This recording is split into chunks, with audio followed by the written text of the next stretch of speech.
Hello and welcome to Camp Xbox. The Xbox is home to many great exclusive racing games from Project Gotham Racing to Forza. Yet there is a group of racing games that hide on the console waiting to be discovered. One of those games is Apex, a racing game where you not only race cars, but you also design them. I played through it recently and let me give you some history and a review. All footage was captured off of an original Xbox, and I'd like to thank my YouTube channel members for their support. But let's go ahead and hop into this one.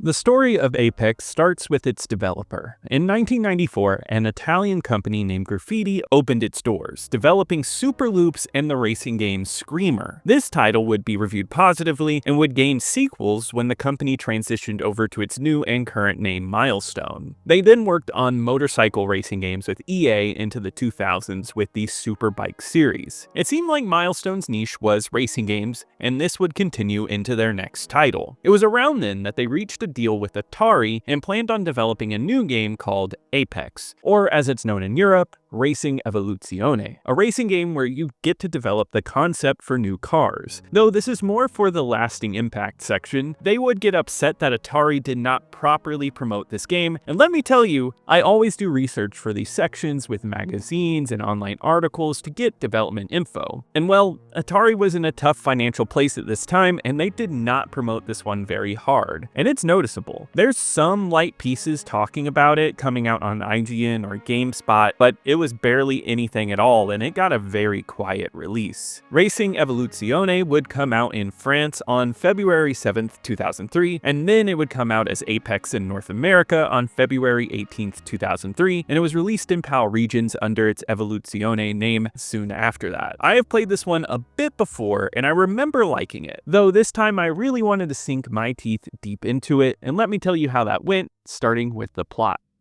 Hey, hang on a minute. It seems to be... Whoa. Oh. Whoa! Yeah! These are real blueprints for concept cars. Let me just check.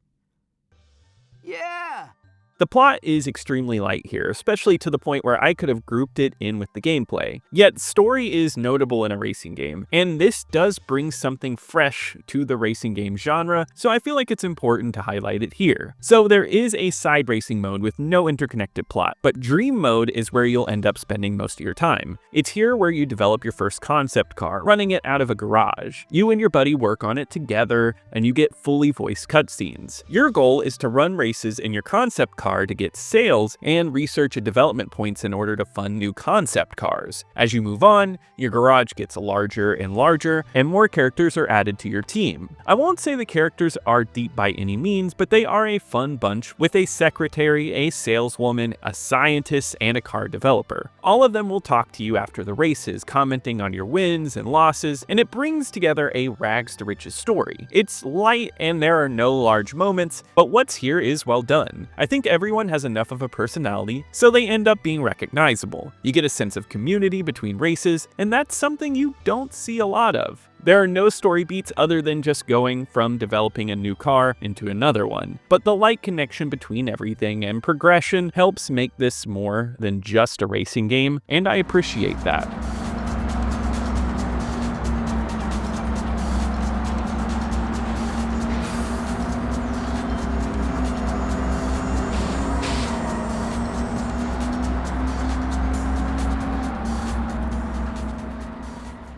Apex, even with its dream mode, is a driving game at its core. So the biggest question is, how does the driving feel? And the answer is pretty good. If you've played any simcade racing game before, you know what you're getting here. You move around with some heaviness and turns are slower, but it's all manageable. Any movement of the analog stick will accurately be replicated, and hitting the gas and braking is responsive. There is this odd thing where cars do pull to the left, and it forces you to straighten out often, more than most racing games. You do get used to it though, and I think the racing feels solid here. It helps that each car has settings that let you adjust the speed or how well it sticks to the road, allowing you to tailor a car for a specific race. Across all game modes though, I found the AI here to be brutal. There is some serious rubber banding here, and the races can get a little tedious. Granted, it's not unmanageable, you can still get wins, but the AI will always be on your tail. It's the type of game where you can run perfect lines, but somehow the AI will feel better than perfect. You will always be watching your tail, and I swear they get speed boosts to catch up to you. It's a racing game where you must always be in top form. There were many times I was having a great race, and I was almost done, and I took a turn just a little too hard in my final lap, and I was overtaken. It can be a little frustrating, but luckily, once I got the controls down, everything felt smooth, and you can block AI properly to keep them at bay. I don't think it ruins the game, but it does add some tedium. The courses are well made though, with some excellent recreations of racetracks, city streets, and mountain roads. There's a wide variety of tracks, and with all of the challenges offered in Dream Mode, I was never getting tired of the places I was racing in. You might see similar backgrounds, but they constantly change up the tracks and it kept it fresh. When you go to the time trial and regular races, you get to pick any of these, along with a bunch of cars. It's odd because the main mode only allows you to drive your concept cars, but there are a ton of vehicles you unlock by playing the game. These can be used in these modes or in 2-player split screen. This game does not have any online support, and I would have loved to have seen that. Even if it were just leaderboards of some kind, it would have been nice to use that on Insignia today, and I'm sure on Xbox Live back in the day, yet online isn't as big of a factor anymore, so it doesn't count against it. Dream Mode is where I played the most though, and the hook here is great, and it's what keeps you coming back. After you get off your races, your sales go up based on how you place. These sales will correlate to developing new concepts for cars. This means the more you play, the newest models you get, and the larger your complex becomes. Even the menus to select options all exist in a building that you move around in. It gives this game a management simulator feeling that's very inventive for the time. I think the idea that you can unlock and develop new concepts is excellent and was something that constantly felt rewarding. Though I do think there is a bit of a missed opportunity here. See, the concept design and building isn't tied to creativity in any way. Instead, these concepts are made by your R&D teams and they never change. If you started up a new story, the progression would be the same and they would all look the same, with the same set performance stats, and they all unlock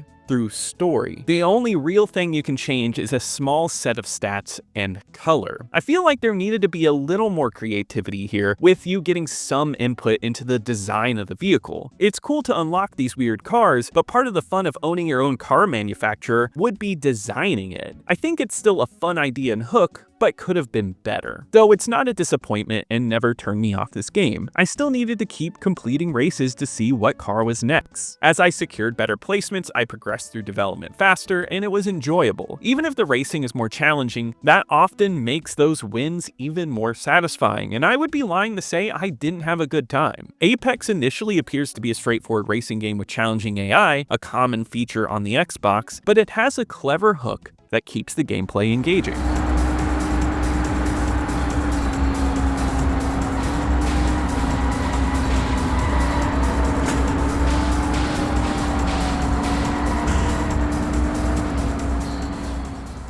Apex is a visually appealing game that takes full advantage of the Xbox. The lighting is the true standout here, with some fantastic shadows and casting effects. This is most noticeable on the cars that have great reflections. It helps that all of the tracks look excellent too, and the areas you race in don't look cheap by any means. There are a lot of objects and architecture with only a slight bit of pop-in, and it's honestly minuscule when it happens. The tracks themselves are filled with fun, small details, and I especially like the fake ads littered all around. It's also cool to see kinetic things like helicopters in the air to spruce up the space. The detail on the real cars is well handled and all of them look nice in game. Though I don't like the look of the concept cars. I think they all look very close to each other and have a sleek, nondescript look. It just feels like the normal choice for concept cars. There's no flair to them. I felt like I was always disappointed whenever I looked at one. That could just be the lack of customization you get with them and my disappointment with that. Though I do like that the garage slowly builds up and the look of that changing. The people look surprisingly good in this too, and they put some detail into the look of Dream Mode compared to how much time you spend in there. I'd say the visuals had care paid to them,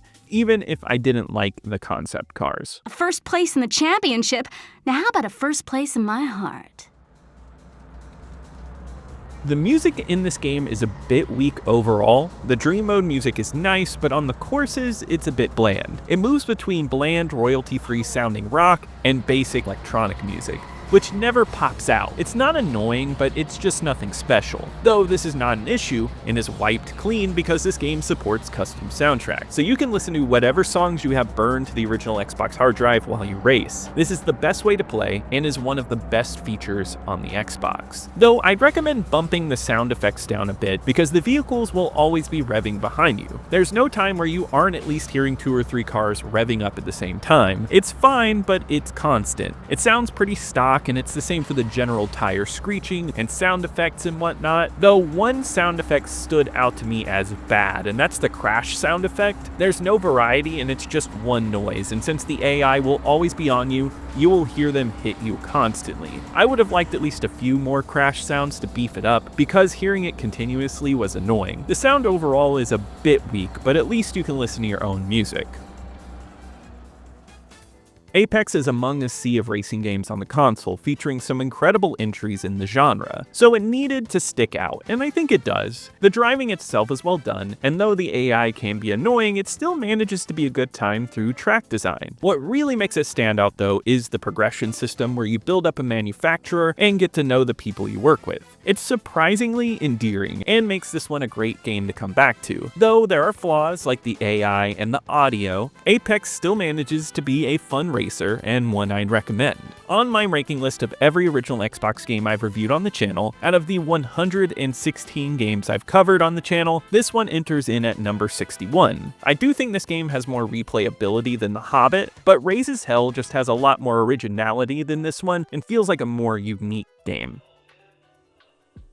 Apex received a 74 on Metacritic, which means it got average reviews. IGN would give it a 7.8, saying that it was fun, but that it all had been done better somewhere else. Electronic Gaming Monthly in March 2003 thought highly of it, giving it a 9 on visuals and replay, an 8 for ingenuity, and 6 for sound. They thought it was fun, but thought the AI could be annoying. Official Xbox Magazine gave it an 8.9, saying that it looked amazing and the driving was fun, but found the management aspect shallow. As attested by Milestone when talking to Edge Magazine, this game underperformed hard. According to VG Charts, it estimated to have only sold around 140,000 copies worldwide. Many people would leave Milestone due to the failure of this game, but in turn they would get a bunch of new people at the same time. This turned Milestone around, and looking where they are today, Apex worked as a turning point for them. They would soon make the Alfa Romero Racing Italiano game, and a bunch more racing games, which I think now they're most famous for MotoGP, but they've also done Hot Wheels Unleashed and Monster Energy Supercross. They still continue to be successful with racing games to this day. This game does hold a special place in some people's hearts, and is bound to come up when I poll people on good Xbox racing games. I've even included this on a racing list here on the channel a long time ago. It has people who enjoy it, but I do think it's relatively unknown. It holds a 3.3 on Backlogged, with only around 40 people claiming to have played it. All the reviews are pretty positive